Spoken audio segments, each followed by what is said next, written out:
อมนไทยหัวหน้าเผ่าเนาะว่าเราหูป่าเทกนั่นจุดใดเจใดจอกใดแต่ว่าเราก็หูหมดเลยนะเคยไปหมดมิติเคยไทยปูนมีหรือพุ่นมีเนาะเผ่าตรงเรื่องเนาะอยู่ใกล้เขาเนาะใกล้อืมเราสร้างรัดก็รัดไปหุ่นแหละรัดชอกไปมันเก้าบันท้องคือเก้านี่แหละชอกกินก็ชอกกินอยู่นี่แหละนี่ก็เป็นข้อดินลาวก็คือเทศแม่ว่าเขาว่ามีอยู่พุ่นเนาะเผ่าตรงเรื่องหากอยู่ใกล้เนาะอยู่พุ่นเขามีเขาบอกว่ามีคนหักตังเรื่องคนเผาก็มันใกล้คันมาอยู่บ้านพี่เลยลึงบ่ก็อยู่นี่ก็ซ้ำเรือนก็ลึงก็อยู่ได้เนาะยามนี้แท้เฮาเฮ็ดแนวได้หากินน่ะยามนี้แล้วยากมันก็มีบ่ยามนี้บ่มีติเทศนี่มีแหละมีมัดมีนั่นมีมัดได้ขุดเอาเนาะคนอาชีพคนยามนี้จะมีแต่ป้ากับขุดมันหั่นอ้นก็บ่เห็นติยามนี้โอ้เจาะยากอ้นอ้นตุ้นสองยากเนาะยากให้นอนยามนี้ก็ยังดังไฟอยู่เด้อดังเอาเนาะบ่ดังเลยบ่มุงอีกมีที่มุงเนาะเอายังมุงต้องกล้วยปกต้องกล้วยปกแล้วก็นอนเนาะซื้อปลาดุกเนาะเข้าใจแล้วพอได้เลยซื้อปลาดุกมาต้มกินซื้อปลาดุกก็ได้ซื้อปลา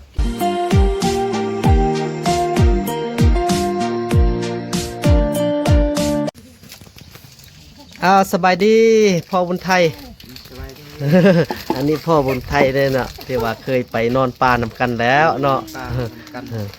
พ่อบุญไทยแล้วก็แม่นกเยอะนี้ว่าได้ไปนอนป่านำกันแล้ว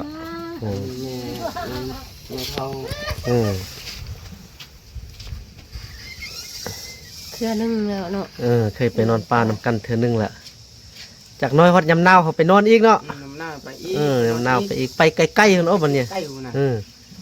ไปใกล้คนไปใกล้ออกบานนาหิมก็ได้ออกบานนาหิมนาเวนบานนาเวนใกล้บานหุ่นใกล้ไปหุ่นเนาะไปหุ่นเลยไปทหารโก้ไปเนี่ยทหารแล้วก็ลงไปร่วมหุ่นนะลงไปนาร่วมไปอันห้วยมันยังเขาห้วยหุ่งไปหุ่งอีพ่อไปจักไปละเหือน่ะจะมาไปบ่ฮอดจักเถื่อห้วยหุ่งไปฮอด3 เดือนแล้ว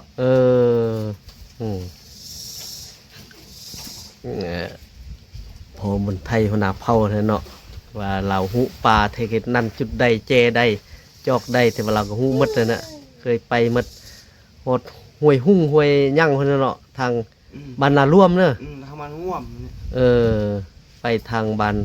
นาร่วมไปพุ่นอันที่รถไปทางนี้ก็หอดอันลัดป่าให้บุหรี่เรือขัดเชื่อได้ก็นอนลัดป่าแท้ลายมืออะไรเราจึงฮอดยังฮอดเดี๋ยวมือหนึ่งแฮบุฮอดมือหนึ่งบุฮอดบรรดาช่องบรรดาเว้นหมดเลยแต่นี่ย่างไปบรรดาเว้นมือหนึ่งฮอดบ่ฮอดนอนได้นอนเนาะได้นอนนอนจักคืนนึงฮอดบันกี้ฮอดคอยยังนัวหันขอลงฮอดทางว่างลังนอนอีกนอนอีกคืนนึงฮอดก็ฮอดทางทางมันโค้งออกไปโค้งไปตามผู้นั่นน่ะโค้งไปทางผู้ออกไปทางบ้านลุงฮงแล้วก็โค้งไปทางนี้ออกบ้านนาเวนบ้านนาเวนกับเป็นทหารอยู่ห้วยลำหลวงก่อนนั่นต่อไปนั่นเลยหน้าบ้านน้ำเข้าน่ะ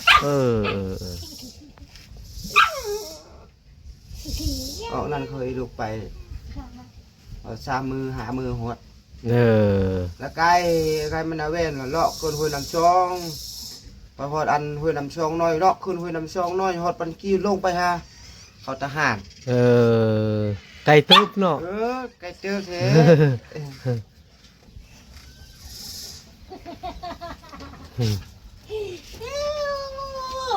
ตื่มจากมือจะเข้าป่าอีก3 มือตื่ม3 มือแล้วบุญเลยก็ไปแล้วเนาะ3 มือมาสุดนี้บ่ได้ของกินมาที่บ่ได้ของกินบ่มานเนาะสุดนี้เนาะไม่ไฟได้ไปลามป่าไม่ลามป่าได้เนาะบ่ได้เรื่องแล้วเนาะเรื่องแล้วยามพ่นก็เนาะยามพ่นมีเข้าไปอยู่ไก่อยู่หมกอยู่ไก่พุ่นแหละแต่อันพุ่นแหละ และอันเขาเอิ้นมันยังคือดินอันมันชื่อดินคนไทยคุณปลายพุ่นเหรอ เออ ไปไกล ไปคิดดินคนไทยเขาเนาะไปพุ่นมีเนาะเฮ็ดพุ่นเนาะ นี่ไปบัดพ่นบัดเย็นเขานี่ก็ออกมาแต่ปุ้นมาเขาเล็บมาลูกมาชอกกินมาบ่ฮอดบ้านนี่แหละ เขาก็ชอบกินว่ะ บ้านเขาอันห้วยเขาเอิ้นห้วยชนะเขาห้วยช่งห้วยน้ำแรงพวกนี้น่ะ เอ ออกมานี่ เขาก็มาหาเฮ็ดนี้ เดี๋ยวนี้ก็เห็นห้อยโอ้ห้อย บ่ หมู่ บ่มีเผ่าตองเรื่องนี่อยู่ไทย นี่แหละบ่มีหรอก บ่มีเด้อมีแต่อยู่ลาวเฮานี่เด้อมี ที่คนลาวเขาเลย เออ บ่ได้ไปเขาไปอันหนึง ไปบ่เจอเขาติ ก็เจอบ างเทื่อก็มีติเผ่าตองเรื่องกับพุ่นน่ะ จักมีบ่มีโหไหมบ่ได้ไปลุกเบิ่ง น่ะ ฮอดที่อันนั้นฮอดที่บันไดยิ้มหันเขาบอกบันไดยิ้มเทศนี้บ่มีแล้วทหารไปโลกเบิ่งบ่มีแหละมีแต่ประเทศไทยปูนมี หรือพุ่นมีเนาะเผ่าตองเรื่องเนาะอยู่ใกล้เขาเนาะ ไอ้ เออ แล้วสร้างรัฐก็รัฐไปหุ่นแหละรัฐชอกไป เออ ตาบ่ให้นั่นเขาห่วงห่วงที่ดิน เออเขาพวกคิดดินเนาะ เย็บเขาก็ด่า เออเรียบเขาดาวเนาะ มีเบอร์มีบิ๊กมีหยังให้ไปให้เพิ่นว่าดีใจละ เออ ข้ามก็ได้เหยียบไปก็ได้ อย่าไปก็ได้เนาะบ่มีแล้วไปบ่ได้เนาะ โอ้ไม่มีไปบ่ได้ชุ่มยากอ่ะโอ้ เออ ชุ่มแล้วเขาก็มาส่งคือเก่า ท่งคือเก่าเนาะ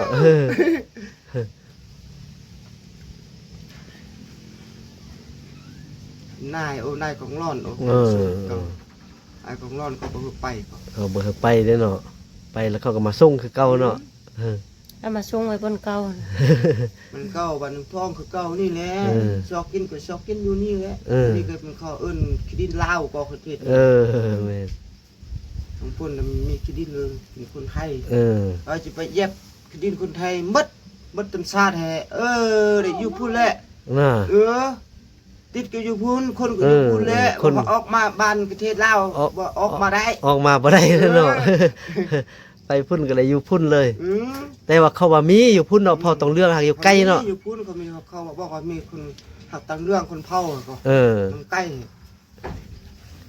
ไกลไปหากันบ่ได้เอาเนาะอืม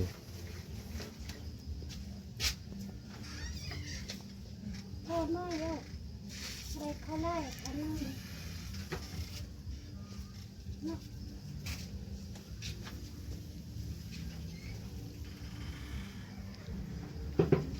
ยามนี้แท้นอนได้นอนแคมป์น้ำเอาเนาะยานไฟร่วมเอาเนาะ ง่วม ก็จูดป่าเนาะไฟไหม้เรื่อยๆเนาะ ก็มันเอาไปกับไอ้เปลืองไปจูดถูก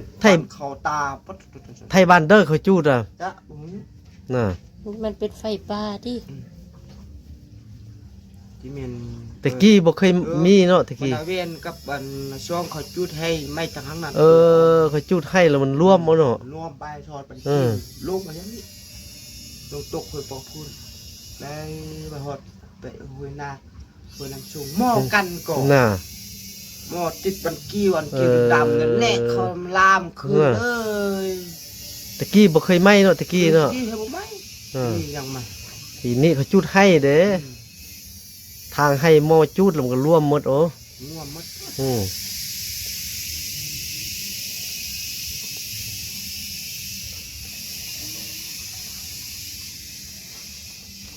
คันให้มาอยู่บ้านพี่เลยลึงบ่ ก็อยู่นี่ก็ซ้ำเรือนก็ลึงเลย ก็อยู่ได้เนาะแต่หากฮอดยำหากินก็ไปหากินเนาะ หากิน หากินแล้วก็มาเนาะ หากินได้ก็มาบ่ได้ก็อยู่เป็นด้นแหละ บ่ได้ก็อยู่ด้นเนาะ ด้นได้ค่อยออกมา เคยกล้าให้ลูกปู้อยู่เป็นต้นเนี่ย ยังได้อันหนึ่งลูกก็มาลงมาคนหนึ่งก็มานอนนี่คืนนึงแล้วคนหนึ่งก็ลูกนอนบ้านหัน3 คืนอยู่นอนบ้าน3 คืนแล้วลูกใส่บุญนำโทรมาแล้วกลับมาแหวะเอาเข้าเอาเครื่องเป๊ะไปหุ่นละ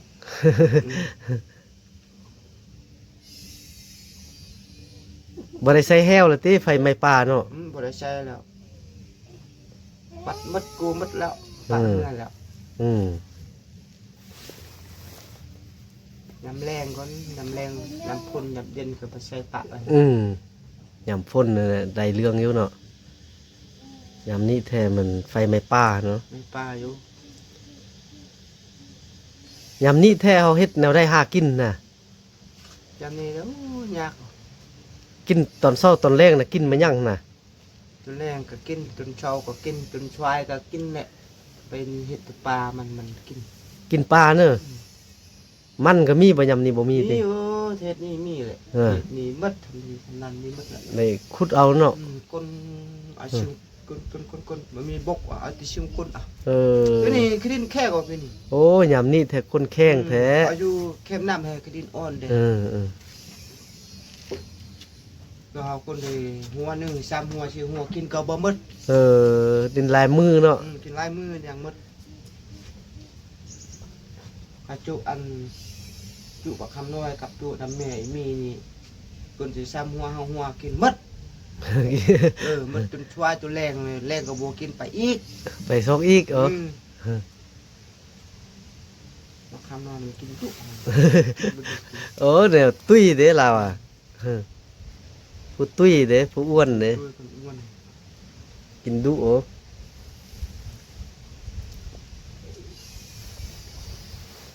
ยำนี้จะมีแต่ป้ากับคุดมันท่านอ้นกับบ่เห็นติยำนี้ โอ้เจาะยากอุ่น อ้นตุ้นสองยากกันเนาะ ยากให้เอา ยอดบุญยอดไหว้ก็มีอยู่ติยำนี้ นี่ก็เป็นอยู่อันอยู่เข้มน้ำก็มีอยู่ เอ อัน อ อยู่มกให้ไม่ไปหมดหรอก ไปไม่หมดแล้วเนาะ ลามตายหมด เน่าหมด หมักปี้ก็กินบ่หมักปี้อ่ะ หมักปีก็มีหมักปี เออ หมักปีเขาว่าอยากก็กินบ่อยากกันแล้ว บ่อยากกันแล้วเนาะลายเนาะหมักปี้เนาะ ไล่บ่ร้อนกิน บ่ลองกิน ไอ้มีแต่ปีหันผักกูดให้บ่มีผักกูด ผักกูดบ่มีเนาะยำนี้เนาะ มีจิบันเตอร์ให้มี เออ บันเตอร์ก็เป็นข้าวปล่อยควายกับนัวไข่กินหมด เออ นัวให้บ่กินแต่ควายอยู่นี่ ควายงับเนาะผักกูด กินผักกูดกบหมด คันมีผักกูดแท้ลามใส่หมักปี้แท้แซ่บอยู่เนาะ แซ่บ เอาปลาเซอร์ เอาปลาเซอร์เอาในย่างเซอร์ก็กินแซ่บ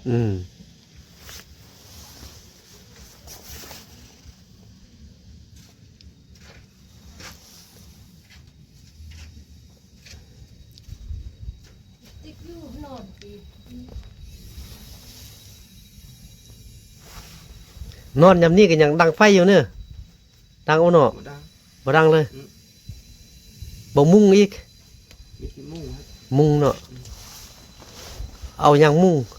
ไอ้เบิ่ต้องกล้วยปุก ต้องกล้วยปกแล้วก็นอนเนาะ นอนแม่ยามฝนตกเอาเมื่อมาคอมันปุก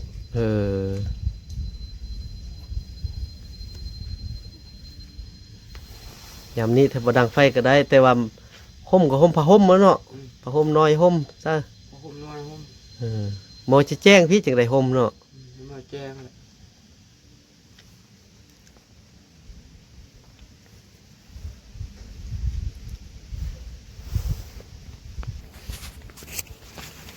ซื้อปลาดุกเนาะ เข้าใจแล้ว เออ พอได้เลย